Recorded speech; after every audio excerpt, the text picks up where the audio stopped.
ना केले को काटा जाता है या तो छोटे छोटे टुकड़ों में तोड़ कर दे।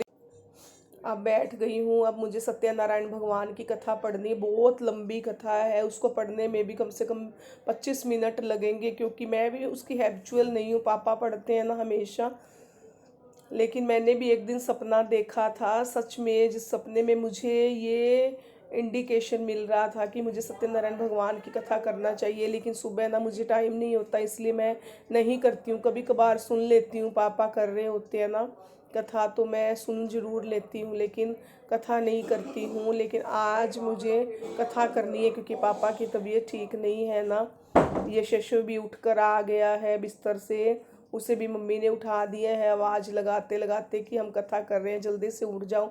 वो आकर बैठ गया है। पापा भी सोफे पे बैठे कथा सुनने के लिए, फिर लेट गए हैं, थक गए तो लेट गए हैं, और मम्मी बैठे हुए हैं, क्योंकि इसके बाद हमें ना बायना निकालना है। अपने अपने गुरु पूर्णिमा का बया मनसना होता है हमें।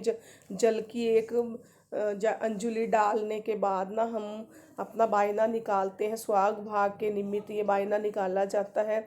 सत्यनारायण भगवान की कथा मैंने पढ़नी शुरू कर दी है। इसके बाद में इस कथा का भी बिल्कुल वैसा ही है, जो भी कहानी है, जिस तरह बृहस्पतिवार की कथा होती है प्रसाद का, कथा का निरादर कभी नहीं, किसी भी कथा का नहीं करना चाहिए। लेकिन सत्यनारायण भगवान विष्णु ही हैं। कथा पूरी हो चुकी है और अब मैं गा रही हूँ आरती। सबसे पहले मुझे करनी है गणेश जी की आरती। आरती मैं अभी जला देती हूँ, कपूर जला देती हूँ।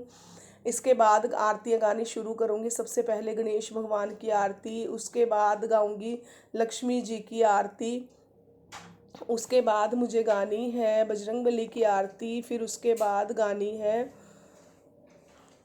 दुर्गा माता की आरती, उसके बाद ओम जय जगदीश हरे, और उसके बाद सत्यनारायण भगवान की आरती गानी है। मुझे याद नहीं है ये बाकी आरतियाँ, तो मैं अपने आप, मुझे कंठस्थ है, मैं गा लेती हूँ, लेकिन सत्यनारायण भगवान की आरती के लिए मुझे ना पुस्तक देखनी पड़ेगी। जोत जल चुकी है, अब कपूर भी जला लिया है। एक अलग से प्लेट लेती हूँ, क्योंकि दीपक जो स्थापित करते हैं ना उन्हें नहीं हिलाया जाता, और इन्हीं एक अलग प्लेट में या फिर हाथ में ही जोत पकड़ के मुझे आरतियाँ गानी होती है, क्योंकि दीपक जहाँ भी स्थापित करते हैं ना उसे कभी नहीं हिलाते।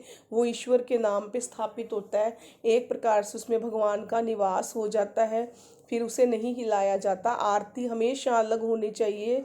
जो जोत पकड़ने वाली होती है तो उसे पकड़ के करो, या थाली में रख कर कपूर दीप धूप सब जगह उसमें रख के, फूल रख के आरती गाई जाती है। लेकिन दीपक हमेशा जहाँ स्थापित होता है ना, एक बार जला दिया वो वहीं पे रहता है।